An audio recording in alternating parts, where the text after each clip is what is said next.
नमस्कारम वनक्कम।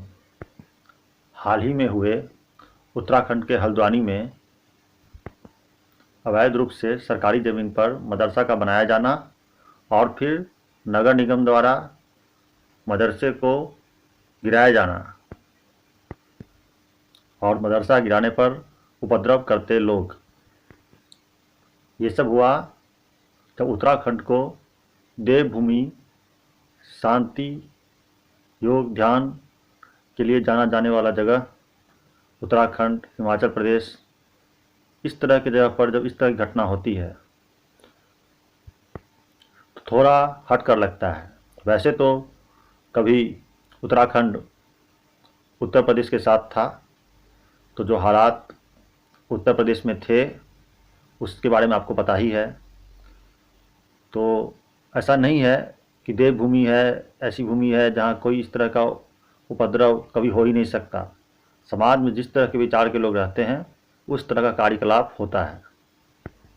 अवैध कब्जा, फिर नगर निगम का उसको हटाए जाने का कार्रवाई, फिर हिंसा, उत्पात, फिर सरकार द्वारा धारा 144 का लागू होना, कुछ गिरफ्तारी और इंटरनेट बंद, स्कूल बंद, और फिर उनके समर्थक, आगजनी, फिर शांति की स्थापना और फिर विक्टिम कार्ड, कुछ घायल सिपाही एवं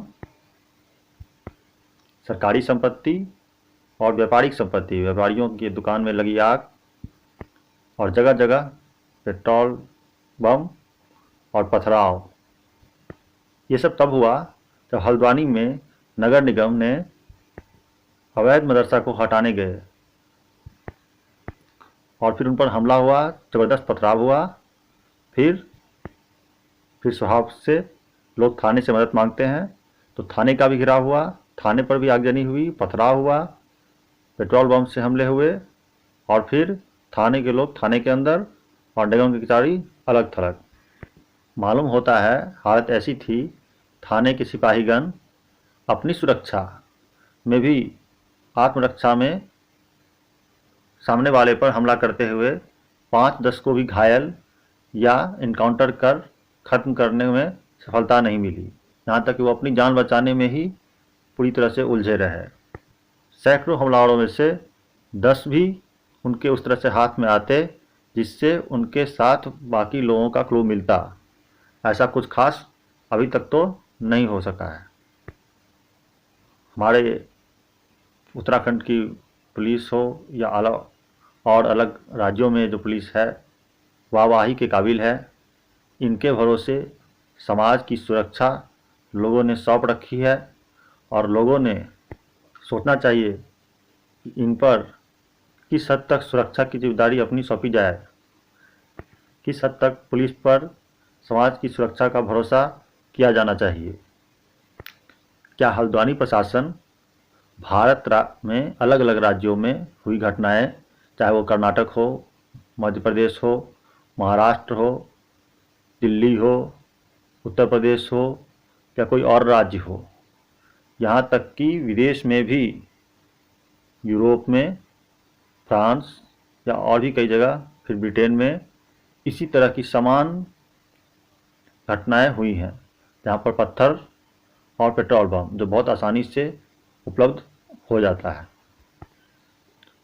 बहुत आसानी से कोई आधुनिक हथियार से हमला नहीं किया गया है। ज़्यादातर हमले बहुत ही सरल स्वभाव से एकत्रित पत्थर और पेट्रोल बम से किया गया है। इस तरह की घटनाएं आपको पहले भी अलग अलग राज्यों में मिलता रहा है, चाहे वो पूर्वोत्तर का ही राज्य हो, कोई भी अछूता नहीं रहा। क्या इससे हल्द्वानी प्रशासन या और भी जगह के प्रशासन क्या इस तरह की घटनाओं से कुछ भी ना सीख सकी? क्या उनका सेंस डेवलप नहीं हो सका कि किस तरह के हमले को किस तरह से रोका जाए?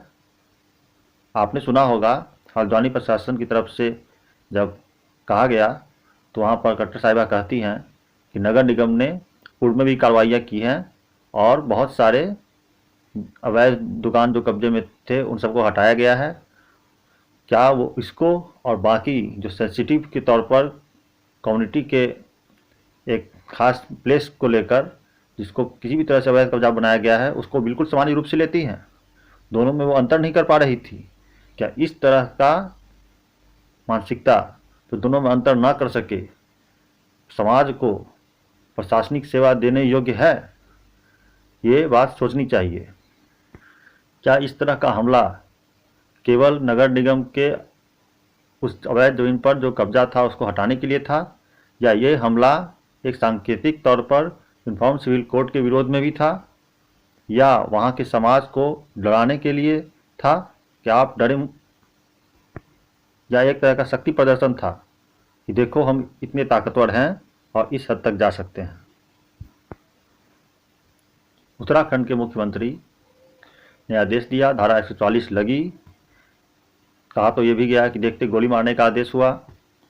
जो भी हुआ पूरी तरह से मुझे जानकारी नहीं, गोली मारने का आदेश हुआ। धारा 144 तो लगी थी, धारा 144 लगी और गोली मारने का आदेश हुआ। कितनों को गोली लगी, कितनों को पुलिस गोली मार सकी? या गोली से भी किसी को ना पकड़ सकी? हाथ से तो ठीक है ना हो सका, गोलियां भी उसको छू ना सकी, कोई नहीं मिला। जब धारा 144 लगी तो कमाल हो गया। मुश्किल से कुछ लोग गिरफ्तार हुए हैं, और जैसा कि बहुत सारी घटनाएं हुई, फिर वो आराम से धीरे धीरे जमानत होते 6 महीने में, 1-2 महीने, साल 2 साल में आराम से सब छूट जाएंगे। ऐसे तो कई जगह देखने को मिला है, बहुत जल्दी छूट जाते हैं। इसमें 6 महीने साल भर करना तो ज़्यादा हो जाएगा। कितने लोग सिपाहीगण की गोली का निशाना बने? शायद कोई भी नहीं। बहादुर दिलेर सिपाहीगण अपने थाने को भी सुरक्षित ना कर सके, और जो हमला करने आए वो वापस चले भी गए, फिर वो वापस चले भी गए। कमाल हो गया। और फिर इनके भरोसे समाज चैन से आराम से ये मानकर चलता है कि कोई भी घटना होगी तो पुलिस संभाल लेगी। ये जिम्मेदारी केवल सिपाहियों की ही नहीं, समाज की भी है। अंत में समाज को ही जागना पड़ता है, जागृत करना पड़ता है। जिस मात्रा में वहाँ पत्थरबाजी हुई, पेट्रोल बम मिले, ये कोई 10, 20, 50 लोगों का काम नहीं है, 100 लोगों का, ये इससे ज़्यादा का लगता है। इतनी भारी मात्रा में लोग आए, लोगों ने पत्थरबाजी की, और कुछ को भी पुलिस उस तरह से कवर न कर सकी, वो वापस जा न सके, या रंगे हाथ वहाँ पकड़ लिया और आगजनी को रोक दिया। जमकर आगजनी हुई, सड़क पर जितने वाहन थे लगभग सब जलाए गए, या जलाए से कोई एक आध वाहन बच गए तो चलाने योग्य नहीं है। सभी वाहनों को आराम से लोड करके किनारे किया जा रहा है, और बाजार व्यापार बंद है, इंटरनेट सेवाएं बंद कर दी गई हैं, स्कूल को बंद रखा गया है। फिर बहाल हो जाएगा। बहाल होना ये मुश्किल बात नहीं है। समस्या ये है कि इस तरह की घटना पहले भी हुई, तो क्या अन्य राज्य या देश विदेश की घटनाओं से कोई सीख प्रशासन नहीं लेती है, सरकारें नहीं लेती हैं?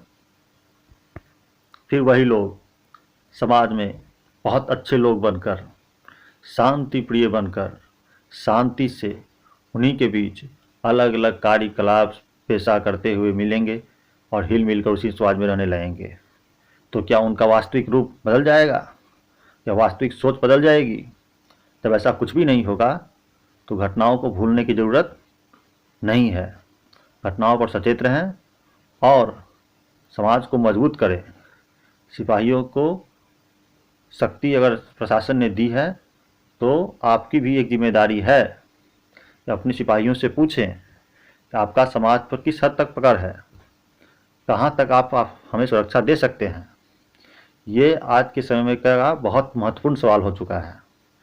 इस पर गंभीरता से सोचने का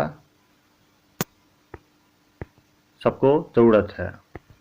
आशा है उत्तराखंड की सरकार, हल्द्वानी प्रशासन दूसरी जगह की भी घटनाओं से सीखेगी और वहाँ पर जो वातावरण खराब हुआ है उसको धीरे धीरे सामान्य स्तर पर लाएगी। अभी पहले से शांत है, लेकिन मुमकिन है कि हमलावरों ने जिस तरह से हमला किया उसके बाद उन्हें वैसे ही किनारे चला जाना था। उन्होंने अपना शक्ति प्रदर्शन किया, अपनी आगजनी, अपना उपद्रव दिखलाया और किनारे हो गए। तो ऐसा नहीं है कि वो जो करने आए थे वो किए बिना ही चले गए। उनको जो करना था उन्होंने किया और फिर वहाँ से वो निकले, और अभी माहौल शांत है। उम्मीद है प्रशासन इसको पूरी तरह से शांति बहाल कर सकेगी, लेकिन भविष्य में ना हो इसके लिए उनकी क्या जवाबदेही और समाज की क्या जवाबदेही है, ये वो खुद बताएं कि उनकी असफलता में उनका क्या रोल है। ये नहीं कि वो ट्रांसफ़र हो गए थे, वो चले गए थे, इधर चले गए, इसलिए कार्रवाई नहीं हो सकी, थाने का घेराव हो गया। आपके थाने को घेर कैसे लिया? आपकी शक्ति, आपका बाहुबल, आपकी ट्रेनिंग और आपके पास हथियार क्या काम करने के लिए थे, किस योग्य थे, ये आपको सोचने की ज़रूरत है। हल्द्वानी प्रशासन का थोड़ा थोड़ा धन्यवाद जो उन्होंने समाज को पूर्ण रूप से पहले जैसी शांति स्थापित करने का एक भरोसा दिया है। सही को सुनिए, सही को चुनिए। हर हर महादेव।